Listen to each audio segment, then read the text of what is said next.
तर राज्यभरात मुसळधार पावसानं दाणादाण उडवून दिलेली आहे। विदर्भ, मराठवाडा असेल किंवा तिकडे उत्तर महाराष्ट्रामध्ये पावसामुळे मोठ्या प्रमाणात नुकसान झालेलं आहे। विविध भागांना याचा फटका बसलेला आहे। नदी नाल्यांना मोठ्या प्रमाणात पूर आलेला आहे। खरीप हंगामातील अनेक पिकांचं सुद्धा नुकसान झालेलं आहे। नेमकी महाराष्ट्रामध्ये विविध भागातली स्थिती काय आहे या सगळ्या संदर्भातला सविस्तर आढावा घेऊयात।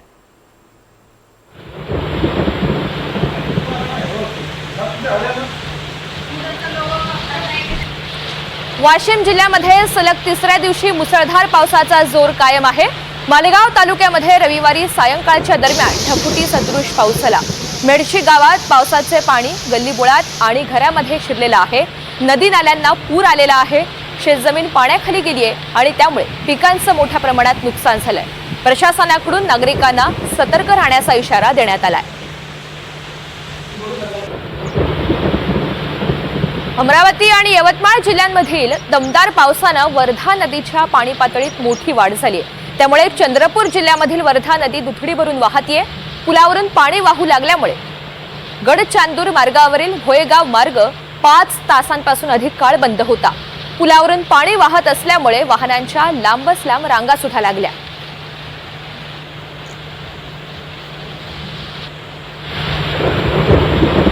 हिंगोली जिल्ह्यामध्ये कालपासून जोरदार पाऊस सुरू होता। त्यामुळे यवतमाळ आणि हिंगोली जिल्ह्याच्या सीमेवर असलेलं हिसापूर धरण 100% भरलंय।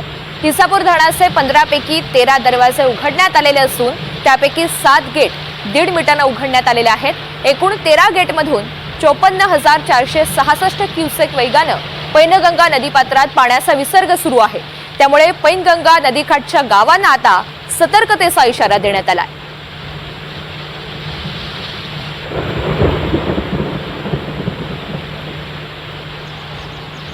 हिंगोलीच्या सेनगाव तालुक्यामधील घोरदरी येथील शेतकरी पुराच्या पाण्यात वाहून गेला। धोंडीराम घोगरे असं या शेतकऱ्याचं नाव आहे।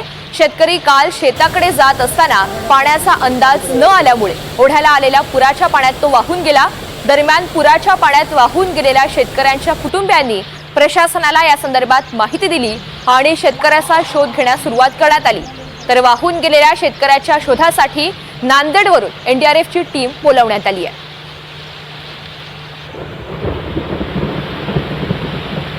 लातूर जिल्ह्यामध्ये 2 दिवस झालेल्या संततधार पावसामुळे तिरू नदीला पूर आलेला आहे। या पुरामुळे जळकोट तालुक्यामध्ये अनेक गावांचा संपर्क तुटलाय। जळकोट तालुक्यामधील अतनूरच्या पुलावरून पाणी वाहत असल्यामुळे शिवाजीनगर तांडा, मेवापूर, चिंचोली, अतनूर, गव्हाण, रावणकोळा, गुत्ती या सर्व गावांमध्ये जाणाऱ्या लोकांची तारांबळ उडाली। 4 ते 5 तास या पुलावरून पाणी वाहत असल्यामुळे वाहनं अडकून पडली। दरम्यान पूर परिस्थितीवर प्रशासनाचे लक्ष असल्यामुळे जळकोट तहसीलदारांकडून सुद्धा खबरदारी घेतली जाते। तर नुकसानग्रस्त भागाची पाहणी तलाठी मंडळ अधिकाऱ्याकडून करण्यात येते। गेल्या 48 तासात धाराशिवमध्ये मुसळधार पावसानं जिल्ह्यामध्ये 3 जणांचा बळी घेतलाय। याच पावसामुळे जिल्ह्यातील महत्त्वाचा तेरणा प्रकल्प भरून वाहू लागलाय। भारतीय जनता पक्षाच्या वतीने प्रकल्पामध्ये जलपूजन करण्यात आलं। तेरणा प्रकल्प भरल्यामुळे आजूबाजूच्या परिसरामधील शेतकऱ्यांना मोठा दिलासा मिळालाय।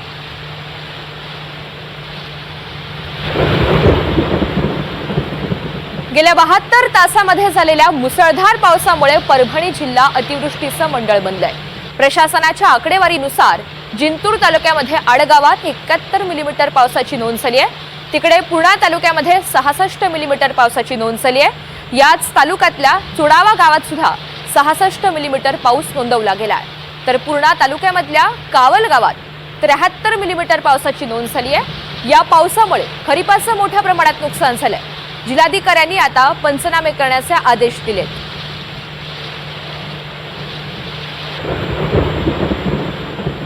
गेल्या 24 तासात रत्नागिरीच्या उत्तरेत धुमशान केल्यावर आता पावसानं आपला मोर्चा दक्षिणेकडे वळवलाय।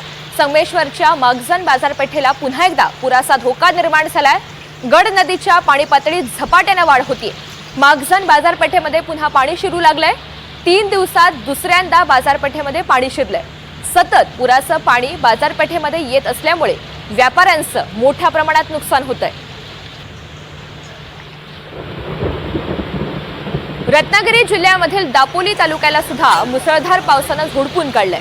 संततधार पावसामुळे दापोलीतल्या कुडावळे नदीनं धोक्याची पातळी ओलांडली आहे। या नदीला पूर आल्यानं दापोली मंडणगड राज्यमार्गावरील वाहतूक पूर्णपणे ठप्प झाली आहे। दादर पुलावरून नदीचं पाणी वाहत असून गेल्या 3 तासांपासून वाहतूक बंद आहे।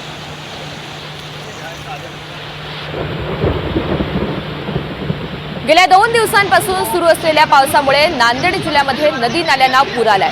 पैनगंगा नदीला पूर आल्यामुळे नदीवरील सहस्त्रकुंड धबधब्याला रौद्ररूप आलेला आहे। किनवट तालुक्यात इस्लामपूर इथे नांदेड यवतमाळ सीमेवर हा धबधबा आहे। सध्या नांदेड, हिंगोली आणि यवतमाळ या जिल्ह्यांमध्ये जोरदार पाऊस बरसतोय, त्यामुळे पैनगंगा नदीला मोठा पूर आलाय आणि त्याचमुळे सहस्त्रकुंड धबधब्याचं असं विकराळ रूप पाहायला मिळतंय।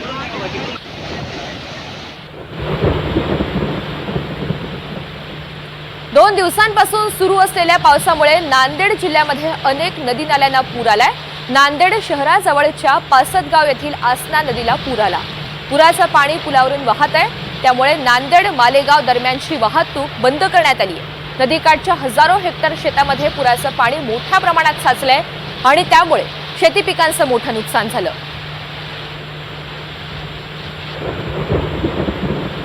पैनगंगा नदीच्या पुरामुळे नांदेड जिल्ह्यामधील किनवट शहराला पाण्याचा विळखा बसलाय। पैनगंगा नदीचं पात्र किनवट शहराला लागूनच आहे। आज दुथडी भरून वाहणाऱ्या पैनगंगा नदीचं पाणी किनवट शहरामधील अनेक भागामध्ये शिरलं, त्यामुळे किनवट शहरामध्ये नजर जाईल तिकडे पाणीच पाणी पाहायला मिळालं। किनवट शहरामधील सखल भागामध्ये पाणी शिरल्यानं काही कुटुंबांना सुरक्षित स्थळी हलवण्यात आलेलं आहे। किनवट शहरामधील आजच्या सद्यस्थितीचे ड्रोन कॅमेराद्वारे गणेश बिनगेवार यांनी चित्रण केलंय।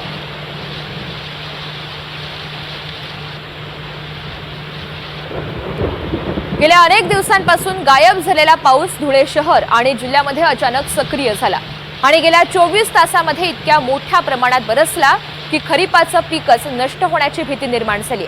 त्यामुळे 24 तासांपूर्वी दुष्काळाच्या चिंतेत असणाऱ्या शेतकऱ्यांना आता अति पावसानं पीक नष्ट होतील अशी भीती वाटू लागली आहे। ठिकठिकाणी झालेल्या मुसळधार पावसानं शेतामध्ये पाणी साचलंय। फळबागा आणि भाजीपाल्यांचं मोठं नुकसान होतंय। भाजीपाल्याचे भाव सुद्धा घसरल्यानं आता बळीराजा चिंतातूर झाला। त्यात कर्जमाफीच्या आशेवर बसलेले शेतकरी आता या झालेल्या नुकसानानंतर आणखी हवालदिल झालेत।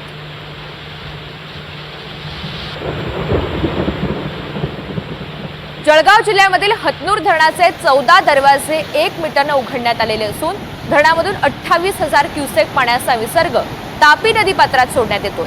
हतनूर धरणाच्या पाणलोट क्षेत्रामध्ये झालेल्या मुसळधार पावसामुळे धरणामध्ये पाण्याची आवक वाढली आहे। धरणाचे 14 दरवाजे उघडण्यात आल्याची माहिती पाटबंधारे विभागानं दिली आहे। धरणामध्ये पाण्याची आवक वाढत राहिल्यास धरणामधून 50 ते 75,000 क्युसेक पाण्याचा विसर्ग वाढवण्याची शक्यता वर्तवण्यात आली आहे। त्यामुळे तापी नदीकाठच्या गावांना प्रशासनाच्या वतीने सतर्कतेचा इशारा देण्यात आला आहे।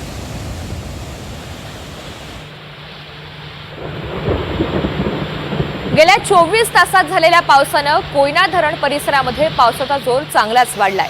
कोयना धरणाचे दरवाजे पुन्हा उघडण्यात आलेले आहेत। कोयना धरणाचे 6 वक्र दरवाजे 1.5 फुटानं उघडण्यात आलेत। कोयनेच्या पात्रामध्ये 10,000 क्युसेक पाण्याचा विसर्ग नदीपात्रात सुरू झालाय। पायथा विद्युतगृहातून 2100 क्युसेक पाण्याचा विसर्ग सुरू आहे आणि त्याचमुळे नदीकाठच्या गावांना सतर्कतेच्या सूचना देण्यात आल्यात।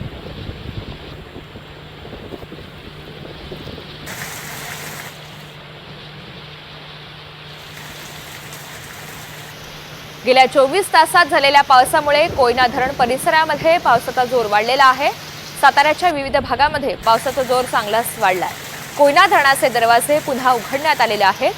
कोयना धरणाचे 6 वक्र दरवाजे 1.5 फुटानं उघडण्यात आले। त्यामुळे कोयनेच्या पात्रामध्ये 10,000 क्युसेक पाण्याचा विसर्ग नदीपात्रामध्ये सुरू झालाय।